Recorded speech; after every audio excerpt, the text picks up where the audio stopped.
रजोगुण तमोगुण की ही तो प्रधानता है, यही तो हमसे करवाता है। तो यहाँ पर भगवान ने कहा कि भाई इससे अगर पार जाना है, इस सुख दुख से अगर पार जाना है तो मेरी ही भक्ति पार कर सकती है, अन्यथा किसी देवी देवता की ये सामर्थ्य नहीं है कि आपको माया से परे ले जाए। आपको माया में बांध तो सकते हैं, अनेकों अनेक देवता आपको माया में बांध तो सकते हैं, पर इस माया से आपका पिंड नहीं छुड़ा सकते। आप ये सोचे कि कोई इस माया से आपको परे कर दे, तो एकमात्र मायापति ही आपको इस माया से परे कर सकते हैं। इसीलिए श्री कृष्ण ने स्पष्ट रूप से कहा कि माम, यहाँ पर भगवान ये भी कह सकते थे कि किसी की भी भक्ति कर लो, भक्ति बस अनन्य भाव से कर लो तो भी आप इस माया से परे हो जाओगे। पर यहाँ पर भगवान को कहना पड़ा कि माम, मेरी भक्ति ही आपको इस माया से पार कर सकती है। पहली बात तो श्री कृष्ण कहते हैं भाई मेरी भक्ति ही माया से पार करेगी, अन्यथा कोई कर नहीं सकता। तो दूसरी बात भगवान ने कहा कि अनन्य भक्ति करेगी। यहाँ पर अगर मेरा भक्त हो तो चाहे वो दरिद्री हो, चाहे वो कैसा भी हो, बदसूरत हो, चाहे कुछ काम नहीं करे, वो सब चल जाएगा। भगवान ने कहा मुझे सब मंजूर है।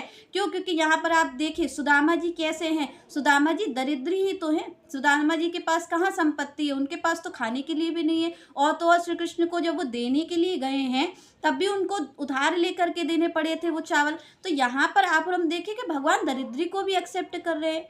भगवान यहाँ पर जात पात भी नहीं देखते। भगवान यहाँ पर जो कसाई है, सदन कसाई, उनको भी कर रहे हैं, जबकि उनका काम क्या है, मांस तौलना। उसके बाद भी भगवान उनसे प्रेम करते हैं। तो यहाँ पर भगवान ना तो जात देखते हैं, यहाँ पर संतों ने कहा है कि जात पात पूछत नहीं कोई, और हरि को भजे सो हरि का होई। तो यहाँ पर भगवान ने कहा कि भाई सुदामा जी के मूल में क्या है, सुदामा जी के पास संपत्ति नहीं है, सुदामा जी के पास इतनी दुर्बल अवस्था है कि उनसे चला भी नहीं जा रहा है, पर सुदामा जी के क्या पास में है जो श्री कृष्ण को खींच करके ले आया, जो श्री कृष्ण सब कुछ छोड़ करके और दौड़ते हुए चले आए।